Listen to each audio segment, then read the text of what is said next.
mà tún kú bójú ọjọ́ ṣe rí ẹ̀yin èèyàn wa ọ̀rọ̀ àwọn olórin fújì yìí ọ̀rọ̀ wọn ti wá lẹ́tìkẹ́ gidi o pàápàá ọ̀rọ̀ àwọn ọmọ ẹ̀yìn Taye Currency wọ́n pariwo wípé kíjà ò sinmi lágbolé fújì kan sinmi ọ̀tẹ̀ kan sinmi ìjà lágbolé fújì ṣùgbọ́n ó dàbí pé àwọn ọmọ ẹ̀yìn Taye Currency wọ́n ti ṣetán láti da omi làkàná kan gbomi wàhálà kalẹ̀ ẹ wá àwọn nǹkan táwọn boys Taye Currency àwọn ọmọ ẹ̀yìn Taye Currency tí wọ́n ṣe fún Alhaji Wasiu kíbla ẹlẹ́kẹta tán pè ní Wesedi tó jẹ́ ọmọ ẹ̀yìn Alhaji Sule Alao Malaika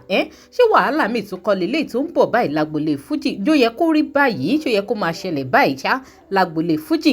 ó ṣẹlẹ̀ pé Alhaji Wasiu Wesedi ó kọrin lórí stage Taye Currency ló bá dákọ̀ wípé Malaika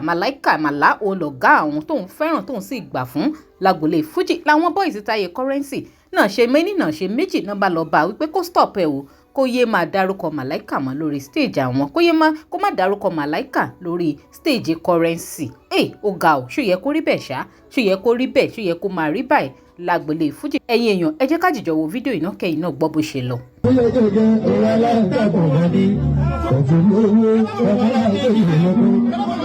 ẹ̀kọ́ tí wọ́n gbà kúrò ẹ̀wọ̀n tí kò mọ̀ ọ̀rọ̀ ṣẹṣẹ àṣepọ̀ kan sí àṣepamọ́ máa lọ àwọn ayéwádìí ìrìnàjò ọmọ aláwọ̀ máa dìbò kó lè wà wájú wálé ìdílé láìpẹ́ ìtàwọn ìrìnàjò ọmọ aláwọ̀ Taye Currency ìyàwó wa.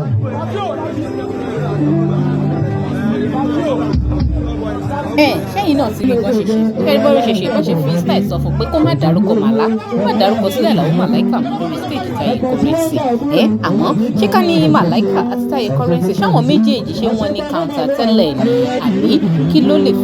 lè fà tí àwọn ọmọ ẹ̀yìn Taye Currency tó fi ní pé kí kó má dárúkọ Alhaji Sule Alao Malaika mọ́ lórí stage àwọn àbí ó lágbára gidi ṣá ẹ̀yìn kí lè ro ti yín nípa bàtà ẹ má bá mi jù sí comment ẹ má gbàgbé láti má bá mi follow DIGINAIJA online TV lórí Facebook ẹ máa rí nǹkan tó máa gbé yín dé Facebook page wa lábẹ́ comment section ẹ máa bá mi subscribe lórí YouTube ẹ máa like ẹ máa bá mi share fídíò yìí ó dàbọ̀.